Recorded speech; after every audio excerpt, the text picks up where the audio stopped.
Assalamualaikum warahmatullahi wabarakatuh. Selamat pagi, selamat siang, dan selamat malam teman-teman. Hari ini kita membahas hukum pidana terkait kejahatan korupsi di Indonesia dan Brunei Darussalam yang akan dijelaskan oleh kelompok 4 dan beranggotakan 4 orang. Yang pertama ada Goif Rohman Wijaya dengan NIM C03219016 dan yang kedua ada Naila Rantika Rohma dengan NIM C03219030 dan yang ketiga ada Sagita Destia Ramadan, saya sendiri dengan NIM C03219036 dan yang terakhir ada Ade Maya Irmayasari dengan NIM C73219046. Dan untuk topik pembahasan kita hari ini ada 3 teman-teman. Yang pertama kita tinjau atau kita telusuri dari Brunei Darussalam, yang kedua dari negara kita tercinta yakni Indonesia, dan yang ketiga dari hukum Islam itu sendiri. Karena kita ketahui bahwasanya Brunei Darussalam dan Indonesia bisa dikategorikan sebagai negara-negara Islam.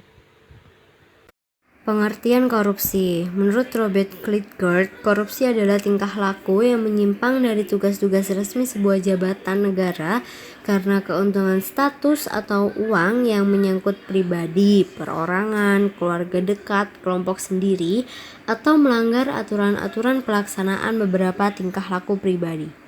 Korupsi adalah bentuk lain dari pencurian. Korupsi merupakan wujud penyimpangan tingkah laku tugas resmi suatu jabatan secara sengaja untuk memperoleh keuntungan berupa status, kekayaan, atau uang untuk perorangan, keluarga dekat, atau kelompok sendiri. Poin pembahasan selanjutnya mengenai tindak pidana korupsi yang ada di negara Brunei Darussalam. Dalam pembahasan kali ini, yang pertama bahwasanya Brunei Darussalam merupakan negara kerajaan yang dipegang oleh Sultan, di mana kekuasaan tertinggi atau yurisdiksi tertinggi untuk mempertahankan aturan-aturan dan hukum Islam, di mana notabene Brunei Darussalam merupakan negara yang menetapkan atau menerapkan sistem hukum syariah, di mana penetapan hukuman pidana maksimalnya itu adalah hukuman mati dan ada juga hukuman penjara dan denda. Nah, untuk pembahasan tindak pidana korupsi itu diatur dalam Undang-Undang Tindak Pidana Korupsi Brunei Darussalam nomor 187 tahun 81. Itu terletak di halaman 131, di mana setiap orang yang dengan sendirinya atau oleh atau bersama-sama dengan orang lain, pertama secara korup meminta atau menerima atau setuju untuk menerima untuk dirinya sendiri atau untuk orang lain, atau yang kedua memberikan, menjanjikan atau menawarkan secara curang kepada siapapun, baik untuk keuntungan orang itu atau orang lain. Selanjutnya gratifikasi, apapun sebagai bujukan atau imbalan untuk atau sebaliknya dari yang pertama. Setiap orang yang melakukan atau menahan diri untuk melakukan sesuatu dalam sehubungan dengan masalah atau transaksi apapun yang sebenarnya atau diusulkan atau kemungkinan akan terjadi.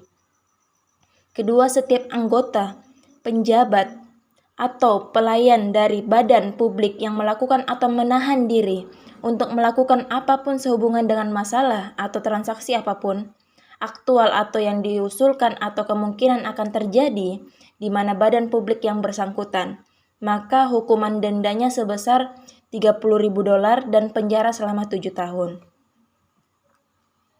Pembahasan selanjutnya mengenai dalam Undang-Undang Tindak Pidana Korupsi yang ada di Brunei Darussalam nomor 187 tahun 81 halaman 131 itu membahas pertama, hukuman atas transaksi korupsi dengan agen. Kedua, penerima gratifikasi bersalah meskipun tujuan itu tidak dilakukan dan lain sebagainya. Ketiga, suap anggota legislatif. Keempat, pelanggaran pemberantasan. Kelima, konspirasi. Keenam, ketika hukuman yang akan dijatuhkan di samping hukuman lainnya. Ketujuh, peningkatan hukuman maksimum dalam kasus-kasus tertentu atau pelanggaran yang diambil pertimbangan oleh Dewan Pengadilan. Ke-8, melakukan penarikan tender secara curang. Ke-9, suap anggota badan publik. Ke-10, kepemilikan properti yang tidak dapat dijelaskan. Ke-11, percobaan. Ke-12, tugas pejabat publik, kepada siapa gratifikasi diberikan atau ditawarkan. Di Indonesia sendiri, korupsi diatur di Undang-Undang Nomor 31 Tahun 1999 dengan perubahannya kedua, yakni Undang-Undang Nomor 20 Tahun 2001 yang mana mengklasifikasi korupsi menjadi 7 jenis. Yang pertama, ada kerugian keuangan negara. Dan yang kedua, ada suap menyuap. Yang ketiga, ada penggelapan dalam jabatan. Yang keempat, ada pemerasan. Yang kelima, ada perbuatan curang. Dan yang keenam, ada benturan kepentingan dalam pengadaan. Dan yang terakhir atau yang ketujuh, ada gratifikasi. Baik, selanjutnya yaitu dari pandangan Islam. Yang pertama yaitu rishiwah atau rasya suap. Secara bahasa, rishiwah adalah sesuatu yang dapat menghantarkan tujuan dengan segala cara dengan prinsip asal tujuan ini tercapai. Lalu yang kedua adalah al-ghulul.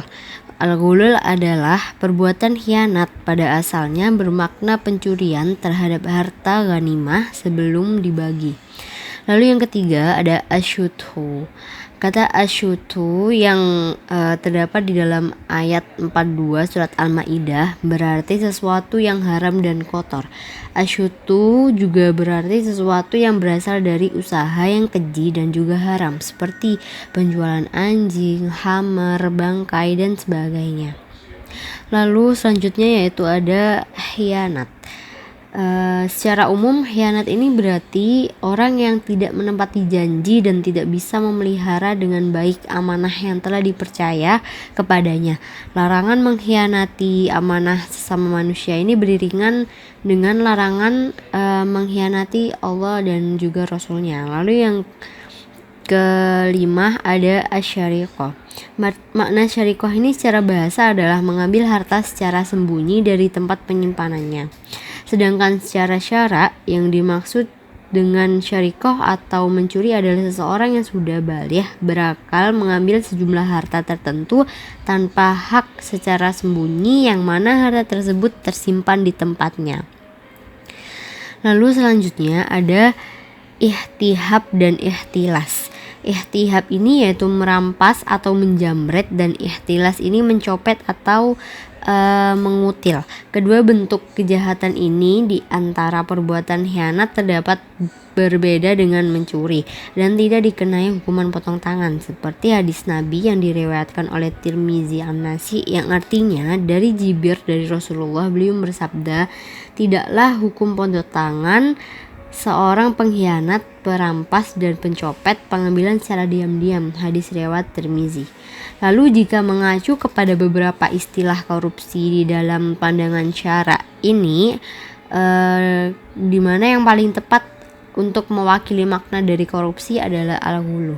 Lalu untuk tindakan pidana korupsi ini jelas merupakan suatu maksiat yang mana tidak terdapat hukuman yang tegas di dalam Al-Quran ataupun sunnah Nabi. Maka dari itu untuk pelaku tindak pidana korupsi, hukuman yang layak bagi pelaku adalah hukuman takzir.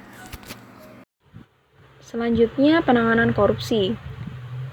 Jelasnya di antara kedua negara ini, yakni Indonesia dan Brunei Darussalam, mempunyai cara tersendiri untuk menangani korupsi di negaranya. Seperti di Indonesia, kita dapat lihat ada 3 cara.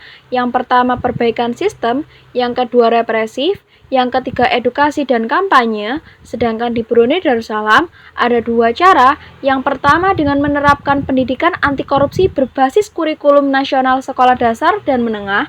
Dan yang kedua pencegahan dengan penguatan tata kelola pemerintahan. Poin pembahasan penting kali ini mengenai apa sih yang membedakan regulasi tindak pidana korupsi yang ada di Brunei Darussalam dengan yang ada di Indonesia. Nah, perlu kita ketahui bersama bahwasanya negara kerajaan yang kaya, yakni Brunei Darussalam, juga memiliki indikasi masalah pendorong korupsi loh. Seperti pertama nih, akuntabilitas dan transparansi yang terbatas, red tape, kemitraan bisnis lokal dan pengadaan pemerintah, terus konflik kepentingan dan tingkat gaji pegawai pemerintah. Namun di samping itu terdapat juga kepatuhan rakyat dengan fatwa kerajaan, terus tingkat kesejahteraan masyarakat yang semakin meningkat, terus penguatan undang-undang kerajaan semakin memudahkan pencegahan korupsi. Nah, di samping itu juga dalam Brunei Darussalam juga menetapkan undang-undang tentang pencegahan korupsi atau dikenal dengan Prevention of Corruption Act. Itu dalam nomor 181 tahun 81 chapter 131. Yang termasuk tindakan pencegahan di dalamnya itu termasuk tindakan pencegahan menyangkut peningkatan hukuman maksimum dalam kasus-kasus tertentu. Terus yang kedua, penerimaan gratifikasi yang bersalah terlepas dari tujuan yang tidak dilakukan. Nah, poin pembahasan dalam undang-undang itu juga membahas mengenai yang pertama, melakukan pengadaan tender dengan cara yang salah. Terus yang kedua, suap anggota legislatif. Terus yang ketiga, suap anggota badan publik. Keempat, memiliki properti yang tidak dapat dijelaskan.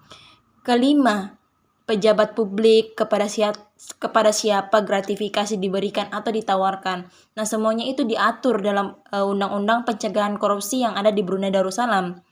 Terus di Brunei Darussalam juga memfokuskan pada area pencegahan dan pendidikan anti korupsi yang dilakukan oleh Anti-Corruption Bureau atau ACB, di mana mereka menerapkan pendidikan anti korupsi berbasis kurikulum nasional sekolah dasar dan mencegah Terus di mana referensi dalam kurikulum nasional itu berbasis Al-Quran dan hadis yang turut dimasukkan dalam kurikulum, karena pada dasarnya negara kerajaan Brunei Darussalam itu menerapkan sistem hukum syariah, yakni hal-hal yang Islami pasti terdapat dalam Brunei Darussalam. Terus selanjutnya, apa sih yang akan membedakan dengan Indonesia? Nah, Indonesia tidak menerapkan yang namanya sekolah dasar untuk anti korupsi itu sendiri. Tapi di samping itu, Indonesia menerapkan Undang-Undang Nomor 31 Tahun 1999, junto Undang-Undang Nomor 20 Tahun 2001. Yang membahas tentang tindak tipikor itu sendiri, di mana tipikor ini ditangani oleh lembaga yang namanya Komisi Pemberantasan Korupsi. Seperti itu. Jadi ada pembedaan antara Brunei Darussalam dengan Indonesia. Selanjutnya, hukuman. Mungkin pembahasan ini telah dibahas oleh teman-teman sebelumnya, namun mungkin di sini hanya mempertegas saja bahwasanya hukuman yang diberikan di negara Indonesia dan Brunei Darussalam terkait tindak pidana korupsi sama-sama menjatuhkan pidana penjara dan denda. Dan untuk hukum Islam sendiri mengklasifikasi tindak pidana korupsi dalam tindak pidana ta'zir, yang mana hukumannya ditentukan oleh penguasa. Baik teman-teman, terima kasih telah menyaksikan video kami, dan mohon maaf apabila ada salah kata dari kami atau ada pembahasan yang kurang tepat, mohon dimaafkan. Wassalamualaikum warahmatullahi wabarakatuh.